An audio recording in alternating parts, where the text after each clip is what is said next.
Hi guys, Miss Kathy here. I want to talk to you a little bit about what happened today. Mr. Kit and I went grocery shopping earlier and, to get a few things before Sabbath. And the Walmart Plaza that's in, there's a whole bunch of other stores on the other side, and there's this little hill. I mean, it's little, but it's a hill just the same. You have to go down and to go out on the way home. And as we were going down the hill, we see a gentleman hanging on to the fence line, using the fence line to pull himself up the hill because he was in a wheelchair. And my husband says, "Honey, stop and let me ask him if he needs help." I said, "Okay." So we stopped. He rolled down the window and asked the gentleman, did he need help and would he like him to push him up the hill? And when my husband was talking to the gentleman, another gentleman was walking past and literally walked past the gentleman in the wheelchair, and in between where our car was and where the gentleman was, he walked past in between, and because he kind of looked at us, and my husband says, "No, I was asking the gentleman in the wheelchair if he needed help." And so the gentleman walking continued to walk a little bit. He walked past the car. I pulled over. Kit got out, and he turned around and got back in the car. And I'm like, "Well, that was quick." He goes, "Well, evidently we forced the other man's hand, and he is now pushing him to where the gentleman in the wheelchair needs to be." And I'm like, "Well," and it's made me think, and I've been kind of perplexing it and pondering it and trying to look up scriptures.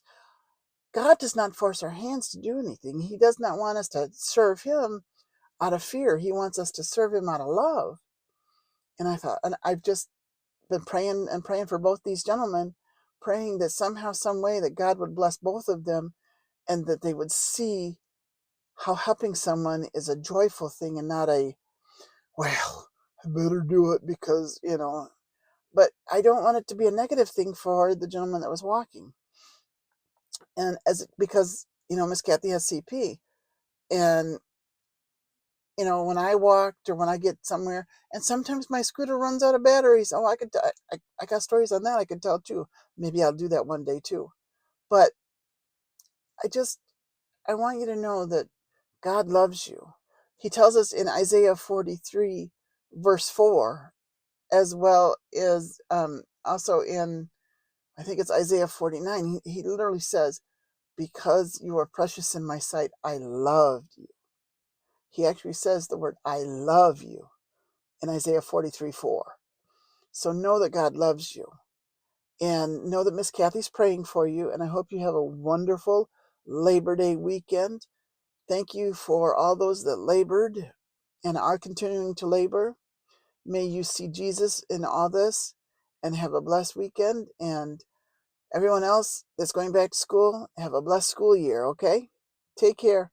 God bless now. And leave a comment in the comments if you think that, we did right or wrong, or I just hope I didn't force him to do something he didn't want to do. But anyway, enjoy your weekend.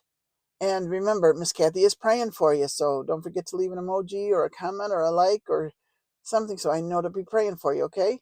Take care. God bless now. Bye-bye.